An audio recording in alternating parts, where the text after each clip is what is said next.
నారా లోకేష్ పాదయాత్ర అర్ధాంతరంగా ముగించడం హాస్యాస్పదంగా ఉందంటున్నారు అనంతపురం జిల్లా వాసులు. లోకేష్ పాదయాత్ర ఒక విహారయాత్రగా సాగిందని, ప్రజల బాగోగులపై ఏమాత్రం శ్రద్ధ లేదని మండిపడ్డారు.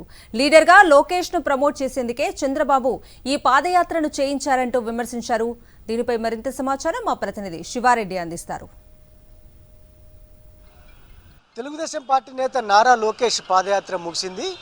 పాదయాత్రకు సంబంధించి ఎట్లాంటి అభిప్రాయంతో ఉన్నారు వివిధ వర్గాల ప్రజలను అడిగి తెలుసుకుందాం. ప్రస్తుతం అనంతపురం నగరంలో ఉన్నాం. ఇక్కడ వీరితో ఒకసారి మాట్లాడే ప్రయత్నం చేద్దాం. ముందుగా నారా లోకేష్ పాదయాత్రపై మీ ఒపీనియన్ చెప్పండి. ప్రధానంగా నారా లోకేష్ పాదయాత్ర అనే బదులు నారా లోకేష్ను రాజకీయంగా జాకీలు పెట్టే యాత్ర అనొచ్చు.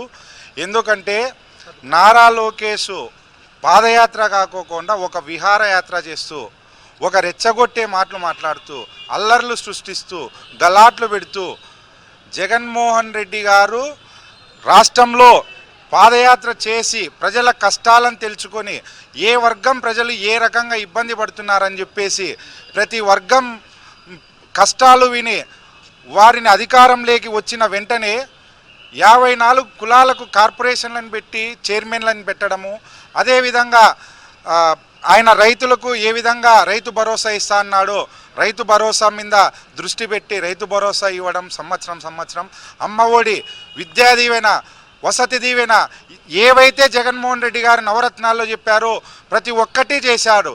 ఆయన ప్రజల బాధలను దగ్గరుండి చూసిన పాదయాత్ర ప్రజా సంకల్ప యాత్ర.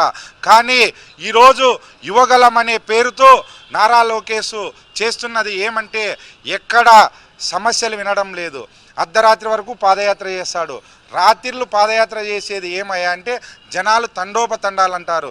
జనాలు లేక నువ్వు టెంట్లో ఉన్నావు, రాత్రిపూట ఉనికి కనపడదని చెప్పేసి బయట తిరుగుతున్నావు. నారా లోకేష్ పాదయాత్రలో రెచ్చగొట్టే వ్యాఖ్యలతో అనేక గలాట్లు జరిగినాయి, అనేక అమాయకుల మీద దాడులు చేశారు. ఇదే